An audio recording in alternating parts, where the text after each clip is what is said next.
La société dans laquelle nous évoluons produit des biens à la consommation en trop grand nombre et depuis trop longtemps. Nous surconsommons et nous sommes saturés de ces objets non essentiels qui ont un impact considérable sur notre environnement intérieur et extérieur.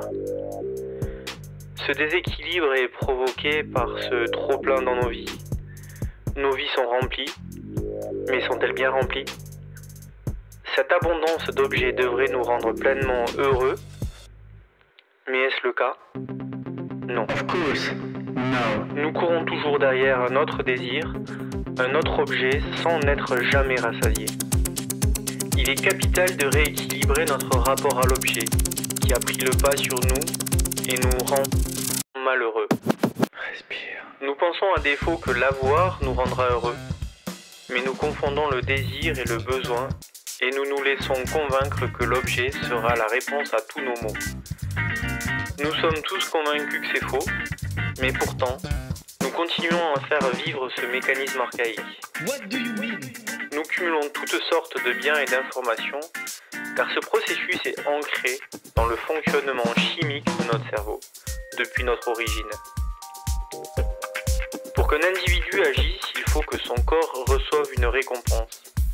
Cette récompense est une molécule, celle impliquée dans le processus du plaisir, la dopamine. Amazing.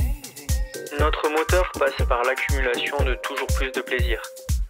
Dans un environnement primitif et limité, nos ancêtres accumulaient de la nourriture, des partenaires sexuels, des informations, en gros, tout ce qui pouvait assurer leur survie. Mais aujourd'hui, dans un monde de surabondance et de confort, ces comportements n'ont plus de sens. Pourtant, ils sont bien compris par l'industrie qui nous bombarde de pubs à longueur de temps. Fake. Alors que la solution serait de modifier ce qui nous provoque du plaisir. Agir sur notre bien-être en écoutant nos besoins plutôt que nos envies éphémères. Ce serait une libération de l'influence qu'exerce cette tendance archaïque sur nous. But I need you. Cette libération est génératrice de joie profonde car elle permet de revenir au vivant. Elle dévoile un plaisir durable. Si nous prêtons attention à nos véritables besoins, nous serons de véritables acteurs pour la préservation de notre planète. En effet, notre planète qui semblait avoir des ressources infinies a en réalité des ressources limitées. La surexploitation de ces ressources a entraîné des dégâts irrévocables qui ont une conséquence directe sur notre survie. Les scientifiques ne cessent de répéter que les émissions de gaz à effet de serre ont des conséquences dramatiques sur notre environnement. La production mondiale de biens et de services nécessite beaucoup de matières premières et l'aide de nombreuses machines alimentées en énergie fossile. Ce qui a pour conséquence d'épuiser nos ressources, de libérer toujours plus de CO2 dans l'atmosphère, d'entraîner le réchauffement climatique, l'extinction de la plupart des espèces animales, des insectes et du monde végétal en quelques décennies. Really? Autrement dit, l'homme, avec la technique, est en train de détruire l'ensemble du vivant sans s'apercevoir qu'il en fait partie. Il s'approprie des territoires et s'étend sans se soucier de pertes occasionnées. Help me. Pourtant, la technique a permis de belles avancées, notamment dans la science et la médecine, avec la découverte des vaccins, les médicaments ou encore l'assistance opératoire, ce qui est un bénéfice pour l'humanité.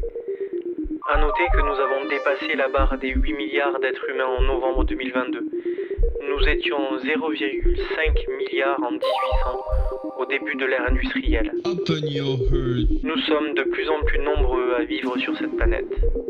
Sommes-nous prêts à laisser disparaître cette magnifique et mystérieuse source d'émerveillement, celle qui nous ramène à l'amour, à la joie et à la vie tout simplement, notre terre-mère? Évidemment non. Il est capital que l'on s'organise et que l'on œuvre ensemble pour protéger la vie dans son ensemble. Feel your nature. Dans ces enjeux écologiques, nous avons une belle opportunité. C'est peut-être le moyen de trouver le sens profond de la vie, l'équilibre. Notre génération est confrontée à cette bascule. Ressens-tu ce mouvement? Alors agissons ensemble. Explore your mind.